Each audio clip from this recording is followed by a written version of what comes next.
Look at this thing. Look at these bolts. Look at this rubber. All these bolts. This is all original. Look at the bolts under the battery tray. Like, how do you find something so clean? This is crazy. Look at the grounds. Like, everything on this car is, it's immaculate. It's crazy. Look at this. All these grounds. Nothing's corroded. Like, look at the AC dryer. I just don't get it, man. How can something be so immaculate since 1993? Pretty impressive, though. 5 levels already done. Did not have that on video.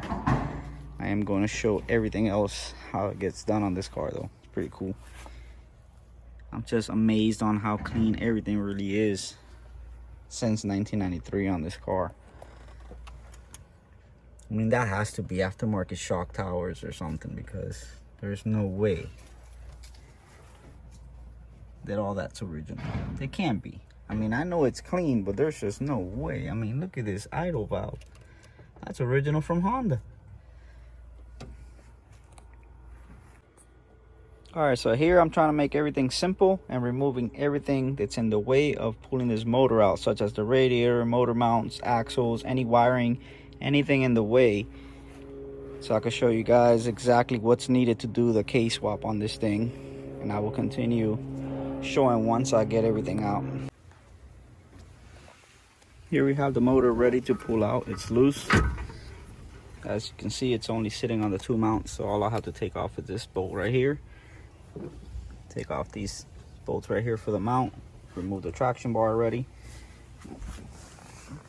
Cut the exhaust out. As you see, I laid a plywood and a cart there, furniture cart. I'll lay the car down on there. So take out the motor, make sure you take off this main bar right here. Take off the exhaust, which I cut out. In my case, I'm not using any of this. All this parts are garbage. There's the axles. I just broke them to get them out. I don't want to make a transmission leaking mess everywhere. Transmission fluid. Took off the old traction bar to make stuff easier. But everything's ready to go.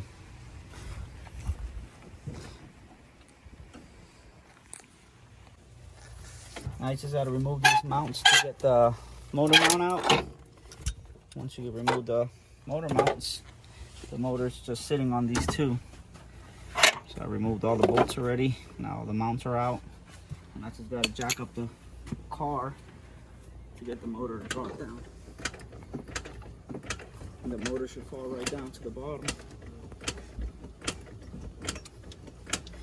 Just like that, the motor's about to be out.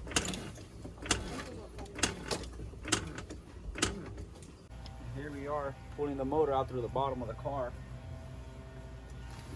Thing's pretty heavy, but it's about the only way I could do it without having an actual car lift or anything like that.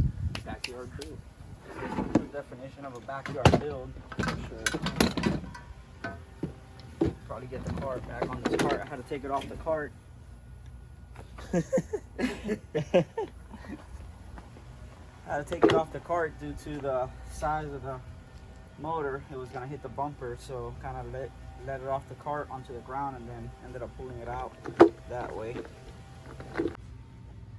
So here's the way I jack up the car so high. I use a spare tire, put it under the in between the exhaust tunnel, put a jack under it, and use that as a jacking point. Gets the car pretty high off the ground, as you can see here. And I'm able to pull the motor out from the bottom. But there it is, motor's out. Time to let the car back down.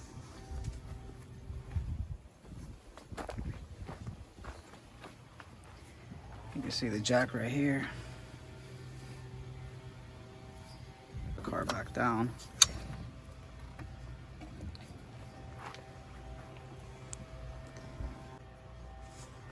Just like that, car's down again. I'm gonna remove the ABS unit here. I'm gonna remove the old map sensor box. I'm gonna end up wire tucking this. I'm gonna remove the fuse box location. I'm gonna remove all the AC lines. I gotta remove this mount for the K series. This mount's gotta be drilled out so I can weld the other one into place. All this stuff here has to come off. I'm gonna do a complete brake tuck. I'm gonna do a complete wire tuck, everything on this engine bay. So it'll look nice by the time it's done once I'm ready to K-swap it.